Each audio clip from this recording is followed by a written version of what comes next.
Hi folks, I get asked quite a lot in the comments to my videos, especially the sparring videos that I've put up or instruction videos, teaching videos, why when we're doing sabre fencing we have the hand on a ball in a fist on our rear hip.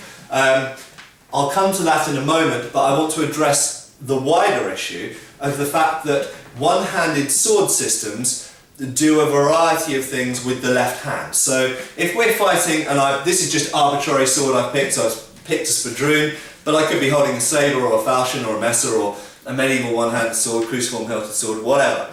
The point is, if I'm fighting with my weapon in my right hand, I have to do something with my left hand, okay?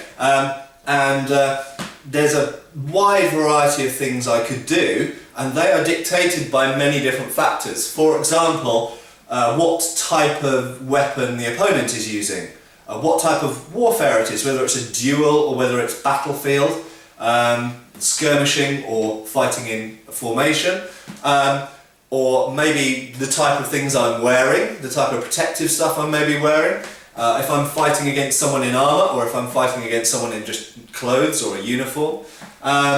Equally, if I'm mainly concerned about an opponent who's cutting mostly at me or thrusting mostly at me, so using different types of weapons, and of course the fencing style or fighting style that I'm using and how I'm standing.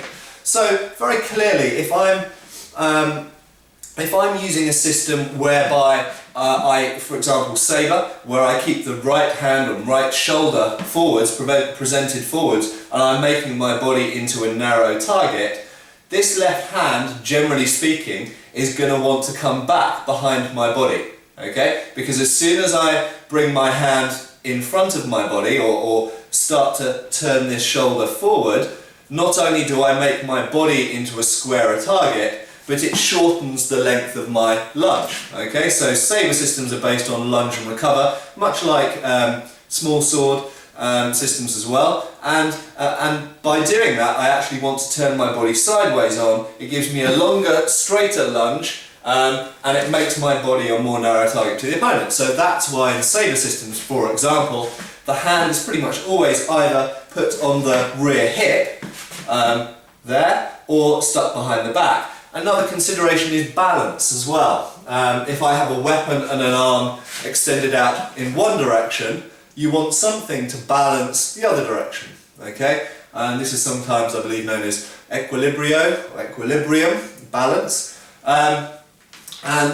In small sword fencing, or indeed in modern foil fencing, the way it's taught at least, maybe not the way it's done in competition these days, the hand is often held up here on guard, and when you extend with the lunge, you throw the hand back like a tail, like a monkey or a cat would use a tail, to balance that. And it means that when you recover back, it's quicker because you're extending more of your body weight backwards as you're extending an equal amount of body weight forwards. Okay, so it gives a quicker recover.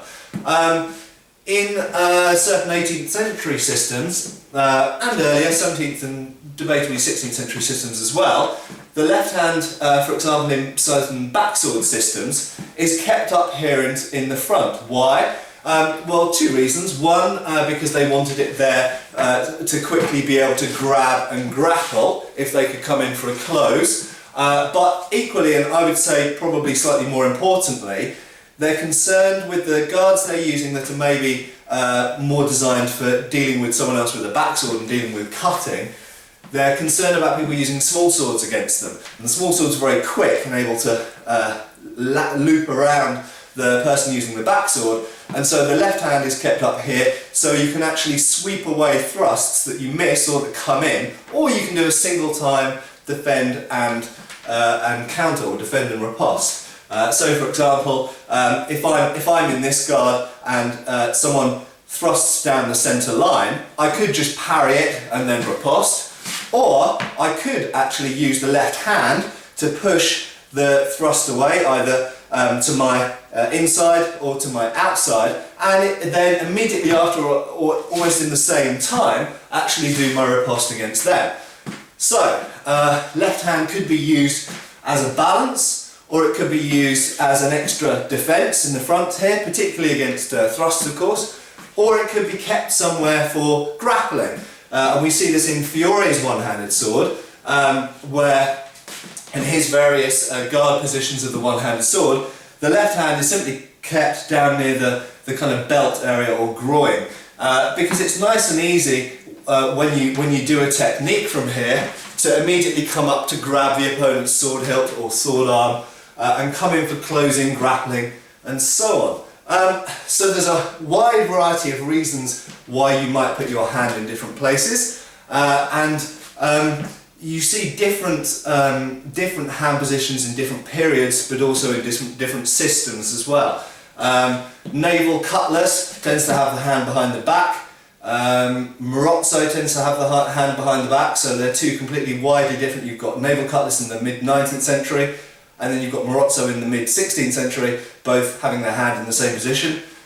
British sabre tends to have it on the hip, German sabre tends to have it behind the back, and various other nationality sabre systems have it either on the hip or behind the back in different places. So there's a big variety there, and with different reasons. One last reason I will add to that for keeping the left hand, generally speaking, out of the way, is that with a one-handed sword, often the movements are quite circular and your sword moves around, and I have seen a lot of times two types of hit scored on someone as a result of their hand not being where it should be. And one of those is where a person should have their hand on their hip or behind their back, and whilst they're fighting, and this is a very common thing with beginners, and I have to say with advanced people sometimes as well, when they're under pressure, you'll notice the left hand starts to come forwards when it shouldn't do, and you see people do this, the left hand comes forward, they move their sword around to attack someone and they hit their own hand. It sounds stupid, sounds dumbass, but it actually happens quite a bit. People can hit their own hand if it's not kept out of the way, but equally it is because people aren't necessarily supposed to have their left hand out, or they're not used to having it out. It can also become a target when you're fighting someone as well. So sometimes I've been fencing with someone and I've seen their left hand often drifts forward. So what you can do is you can feint an attack one place, and then as their left hand comes forward you can hit them on the left hand, because of course it's in front of the body and you don't have to reach so far to hit it. So you can snipe that left hand as well, which is not going to disable them or end the fight, but it's annoying. In a competition it will score you a point, in a real fight it might make them start bleeding or make them lose their cool or whatever. So there's a big topic there. It ranges from medieval Messer with the hand behind the back, through to medieval one-handed sword in Fiore with the hand in front of the tummy, to sabre with the hand on the hip or the hand behind the back, Marozzo side sword with the hand behind the back, small sword and backsword systems with the hand in front of the chest, or the right pap as it's called. So wide variety of things you can do with the left hand there. Essentially you can basically put it wherever you want, but one of those places mentioned is probably a sensible one, and generally speaking drifting around out here in front or just flapping around is not the most sensible thing to do with it. Thank you.